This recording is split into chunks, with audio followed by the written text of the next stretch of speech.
नमस्कार। मैं पंडित सुशील पांडे आज हम आप सभी के बीच में लेकर के उपस्थित हुए हैं कुंडली में मांगलिक योग को लेकर के। इस योग को आप लोग जानते भी होंगे, मानते भी होंगे, क्योंकि हमारे आपके सभी के घर में बच्चों का विवाह करना होता है। विवाह के समय कुंडली मिलाना बड़ा आवश्यक हो गया है, मिलाया जाता है, आप भी मिलवाते हैं। उसमें कुंडली में एक योग निकल करके आता है, मांगलिक योग का होना। जहाँ तक एक मांगलिक है, उसकी कुंडली में मांगलिक योग बना हुआ है, तो हम आप सभी यही चाहते हैं कि यदि हमारे बच्चों की कुंडली में मांगलिक योग है तो उनका विवाह जो है मांगलिक योग के वर अथवा कन्या के साथ ही किया जाए। क्योंकि हम सब यह मानते हैं कि मांगलिक योग का होना बड़ा अनिष्टकारी होता है। निश्चित रूप से उसका कुछ दुष्प्रभाव तो होता ही है, अन्यथा यूं ही तो मान्यता में आया नहीं, वह माना नहीं जाता यूं ही। आप नहीं मानते, हम नहीं मानते, यह मेरा विषय नहीं है। मेरा विषय यह है कि क्या हम आप सभी लोग यह सुनिश्चित कर पाते हैं कि क्या हमारे बच्चे की कुंडली में निश्चित तौर पर मांगलिक योग बना ही हुआ है। हमारा विषय यह है, यानी मांगलिक योग क्या है, मेरा विषय यह है।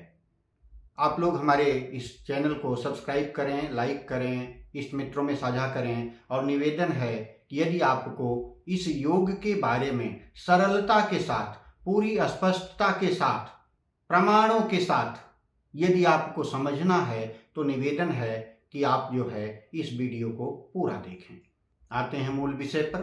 कुंडली के प्रथम, चतुर्थ, सप्तम, अष्टम और द्वादश, यानी लग्न के, चतुर्थ के, सप्तम के, अष्टम के और 12वें भाव में यदि मंगल स्थित होता है तो यह घोषणा हो जाती है यह कुंडली मांगलिक है।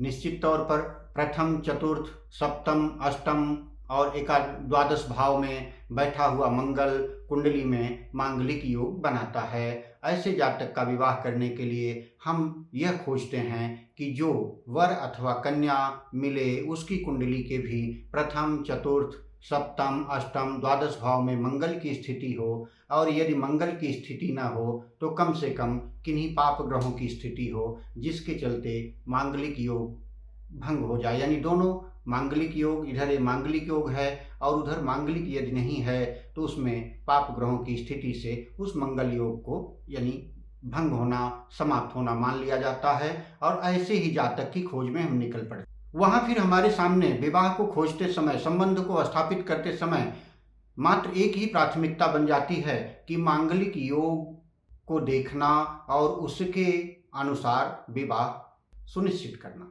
ऐसे में कभी कभी होता क्या है कि बड़े अच्छे रिश्ते जो होते हैं वे समझ में तो आ रहे हैं, लेकिन यह योग के चलते वे रिश्ते हम स्थापित नहीं कर पाए, यानी संबंध नहीं बना पाए।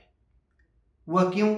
वह इसलिए नहीं बना पाए क्योंकि हम मांगलिक योग के बारे में पूरी तरह से जान ही नहीं रहे हैं, इसलिए हम सुनिश्चित ही नहीं कर पाए हैं कि वह मांगलिक है अथवा नहीं। आइए हम बताते हैं आपको जातक की स्वयं की कुंडली मांगलिक योग मुक्त कैसे और कब कब होती है। जैसे मेष राशि का मंगल लग्न में है, वृश्चिक राशि का चतुर्थ भाव में है, मकर व मीन राशि का सप्तम भाव में है, कर्क व कुंभ राशि का 8वें भाव में है तथा धनु राशि का मंगल 12वें भाव में है, तो वह कुंडली सर्वथा मांगलिक योग से मुक्त हो जाती है। कुंडली के द्वितीय भाव में चंद्रमा व शुक्र की युति यानी उनका एक साथ होना, मंगल का बृहस्पति के द्वारा देखा जाना, कुंडली में बृहस्पति जहां बैठा होता है वहां से तीसरे व 10वें घर को प्रथम चरण की दृष्टि से, 5वें और 9वें घर को द्वितीय चरण की दृष्टि से, चौथे और 8वें घर को तृतीय चरण की दृष्टि से और 7वें, 5वें, 9वें घर को पूर्ण दृष्टि से वह देखता है। यदि मंगल बृहस्पति के द्वारा दृश्य है, कुंडली के केंद्र भाव में यानी प्रथम, चतुर्थ, सप्तम, दसम भाव में राहु की स्थिति है, मंगल या राहु कहीं भी केंद्र में एक साथ बैठे हुए हैं तो ऐसी स्थिति में कुंडली मांगलिक योग से मुक्त होती है। कुंडली के लग्न में बृहस्पति अथवा शुक्र की स्थिति होने पर भी कुंडली मांगलिक योग से मुक्त होती है।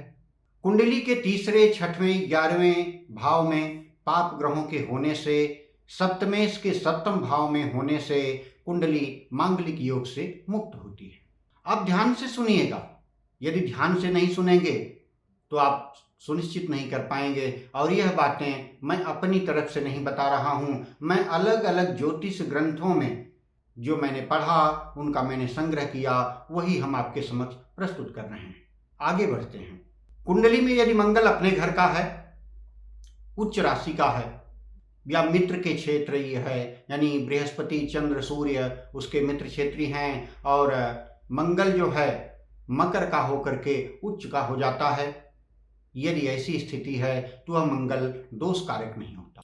जन्म के समय मंगल का वक्री होना, नीच यानी कर्क राशि का होना, शत्रु राशि यानी मिथुन व कन्या राशि का होना अथवा अस्त होना, तब भी वह अरिष्टकारी नहीं होता है। शुभ ग्रहों के साथ होने पर, कर्क लग्न में स्थित होने पर मंगल कभी अरिष्टकारी नहीं होता है। जातक की कुंडली में चतुर्थ, सप्तम, अष्टम, द्वादश आदि में से किसी भी भाव में यदि मंगल बृहस्पति अथवा चंद्रमा के साथ बैठा हुआ है या कुंडली के केंद्र में चंद्रमा बैठा हुआ है, तब भी जातक मांगलिक योग से मुक्त होता है। कुंडली के द्वितीय भाव में मिथुन या कन्या राशि है, द्वादश भाव में वृक्ष या कर्क राशि है, चतुर्थ भाव में मेष अथवा वृश्चिक राशि है, सप्तम भाव में कर्क या मकर राशि है, अष्टम भाव में धन या मीन राशि है, तो भी मंगल दोष भंग हो जाता है। कुंडली के अरिष्टकारी मांगलिक स्थानों में कुंभ अथवा सिंह राशि का मंगल होने पर भी, यानी प्रथम, चतुर्थ, सप्तम, अष्टम, द्वादश भाव में मंगल यदि कुंभ अथवा सिंह राशि का है तो वह मांगलिक योग नहीं कहलाता, यानी सर्वथा मुक्त होता है। यह तो बिंदु हुए, वे बिंदु हुए जिनमें जातक की कुंडली में मांगलिक योग होते हुए भी वह सर्वथा मांगलिक दोष से मुक्त पाया जाता है। यानी 1, 4, 7, 8 और 12 घरों में मंगल के बैठे होने के पश्चात भी यदि उपरोक्त स्थितियां हैं जो अभी अभी मैंने आपको बताई हैं, यदि ऐसी स्थितियां हैं तो वह वहां मंगल होते भी कुंडली मांगलिक योग मुक्त है।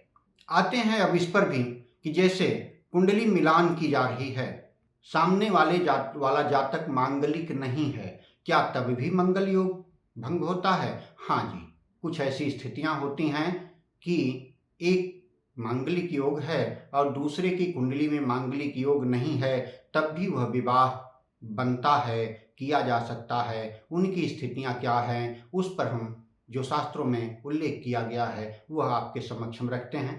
राशि मैत्रं यदा याति गणैक्यं वा यदा भवेत अथवा गुण बाहुल्ये भौम दोषो न विद्यते, यानी दोनों की राशि स्वामियों में परस्पर मित्रता का होना, दोनों एक ही गण के होने, जैसे देवगण, मनुष्य गण और राक्षस गण होते हैं, इन तीनों में से, यानी जैसे वर और कन्या का दोनों का गण एक हो जाए, राशियों में मित्रता हो जाए अथवा गुणाधिक्य हो जाए। गुणाधिक्य यानी मिलान करते समय कितने गुण बन रहे हैं, उनमें 26 गुण अथवा 26 गुण से अधिक का बनना गुणाधिक्य कहा जाता है। यदि ऐसी स्थिति है तो भी मांगलिक दोष अविचारणीय हो जाता है। अतः मेरे ख्याल से किसी की कुंडली को मांगलिक होने की घोषणा कर देने से पहले मुझे लगता है कि इन सभी बिंदुओं पर प्रकाश डालना चाहिए। यदि हम नहीं डाल रहे हैं, केवल 1, 4, 7, 8, 12 घरों में मंगल को देखते हुए मांगलिक कह दे रहे हैं और बहुत बड़े अनिष्ट की आशंका को व्यक्त कर दे रहे हैं, तो यह शायद उचित नहीं होगा। इससे मन में एक भय, एक भ्रम यह व्याप्त होता है और जिस संबंध की यह संकल्पना लेकर के हम संबंध को स्थापित करने चल रहे होते हैं कि भावी जीवन, हमारे बच्चे का भावी जीवन, इसकी गृहस्थी, इसका दाम्पत्य जीवन सुखमय बीते, कभी कभी ऐसा होता है हम इन योगों की जानकारी में न पढ़ते हुए और योगों के फेर में पढ़ते हुए अच्छे से अच्छे रिश्ते चले जाने देते हैं, जहां जीवन संताप बन जाता है।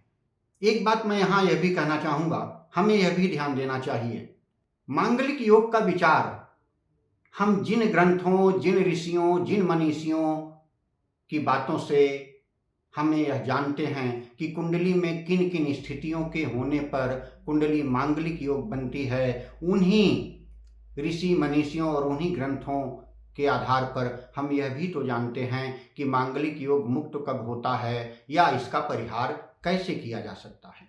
बिल्कुल किया जा सकता है, परिहार है, तो हम उन परिहारों पर विचार क्यों नहीं करते? मुझे लगता है उस पर भी विचार किया जाना चाहिए। यदि हम उस पर विचार करते हैं परिवारों को, तो उसमें कहा गया है, उन्हीं ऋषि मनीषियों ने सुझाया है जिन्होंने यह बताया है कि इन इन स्थितियों में कुंडली मांगलिक हो जाएगी।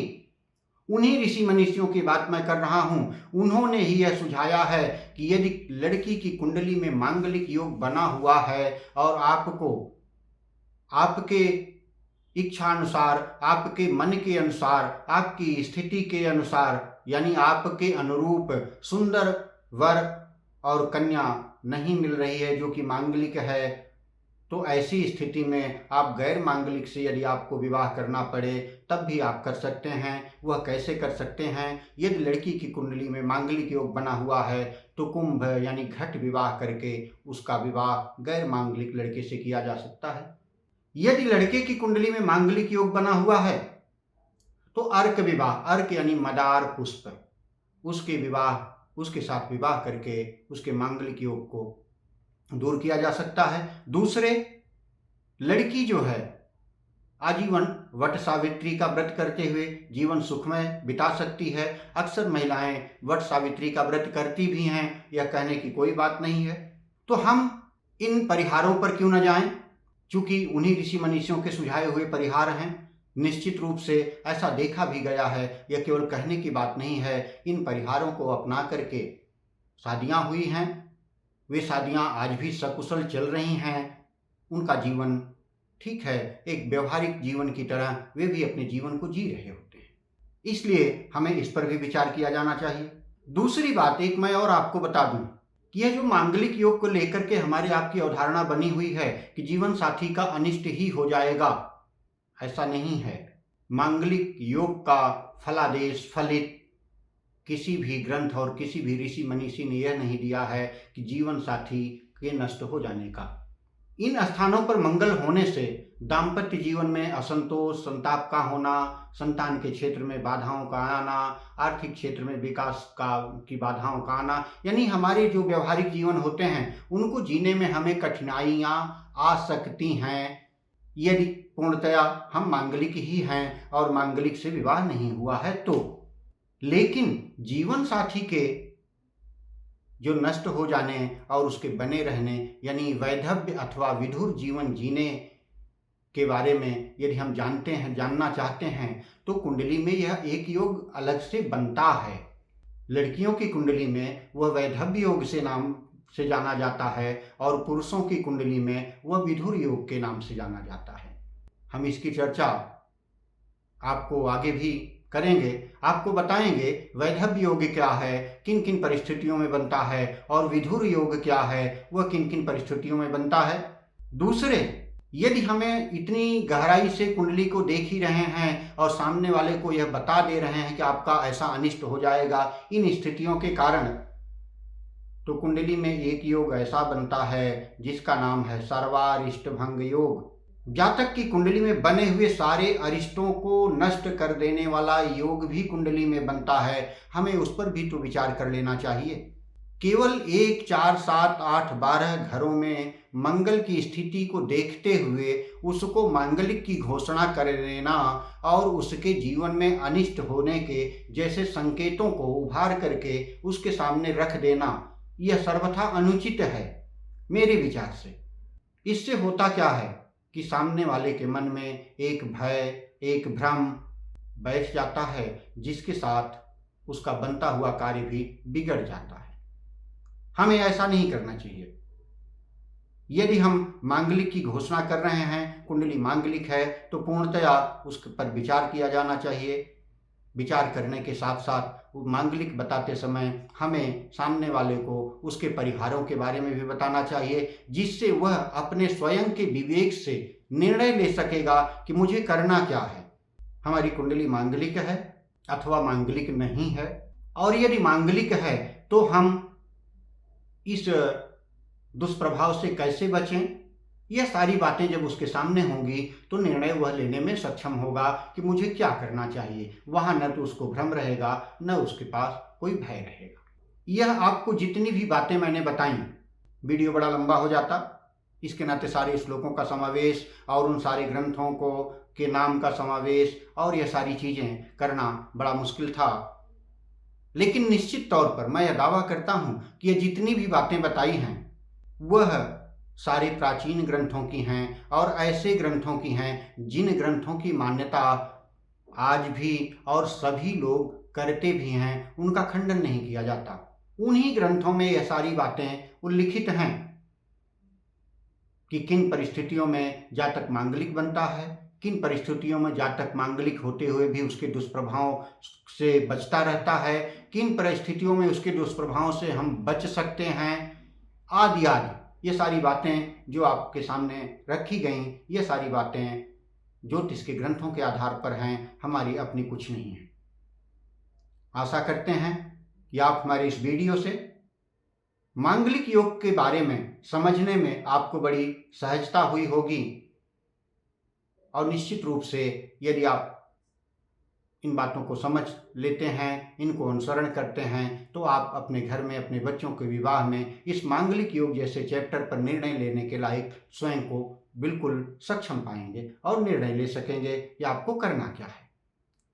आप हमसे जुड़ें, हमारे वीडियो को लाइक, साझा, सब्सक्राइब करें।